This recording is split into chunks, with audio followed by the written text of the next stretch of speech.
നമ്മുടെ കൊച്ചിയിലൊരു ചാത്തമ്മയുണ്ട്. നിങ്ങൾ വിചാരിക്കുന്ന പോലെയല്ല, ഇതൊരു ഗ്രാമത്തിന്റെ പേരാണ്.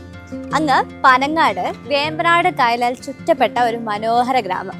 എന്നാൽ ഇത്രയും ദൃശ്യഭംഗിയുള്ള ഈ ഗ്രാമത്തിന് എങ്ങനെ ചാത്തമ്മ എന്നുള്ള പേര് ലഭിച്ചു? ആ കഥ നമുക്ക് കേൾക്കാം.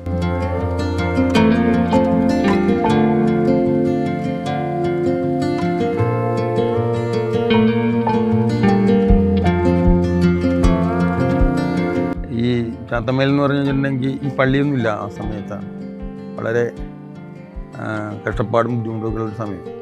ഇവിടുന്ന് പുറത്തേക്ക് പോകാൻ വഴികളില്ല. പിന്നെ അസുഖങ്ങളൊക്കെ വന്നു കഴിഞ്ഞാൽ ഇവിടെ അടുത്തൊന്നും ഹോസ്പിറ്റലൊന്നുമില്ല. ആകെ ഉള്ളതുണ്ടെങ്കിൽ മരട് ഒരു ഹോസ്പിറ്റലുണ്ട്.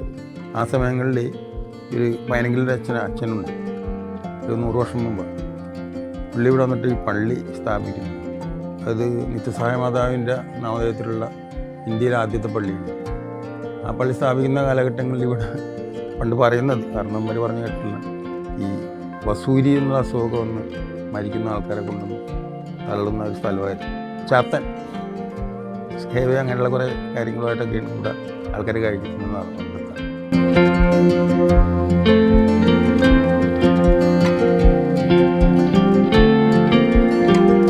പക്ഷേ ഈ അസുഖം വന്നു കഴിഞ്ഞാൽ എല്ലാവരും മരിക്കാറാ പതിവ്. ഈ പള്ളി വന്നതിന് ശേഷം നിത്യസഹായ മാതാവിൻ്റെ നാമധേയത്തിൽ അമ്മയുടെ അനുഗ്രഹം കൊണ്ട് ഈ അസുഖങ്ങളൊന്നും, പിന്നെ ഈ വസൂരി എന്നുള്ള അസുഖം ചാത്തമ്മയിലേക്ക് വന്നിട്ടില്ലെന്ന് പറഞ്ഞു. ചാത്തൻ്റെ നാടായിരുന്നു എന്ന് പറഞ്ഞു. അമ്മ വന്ന് ഇവിടുത്തെ ഈ അസുഖങ്ങളൊക്കെ മാറിയതോടുകൂടി ചാത്തനാടെന്നുള്ള പേര്, ചാത്തൻ്റെ നാടെന്നുള്ള പേര് ചാത്തമ്മയെന്നാക്കി എന്നാണ്.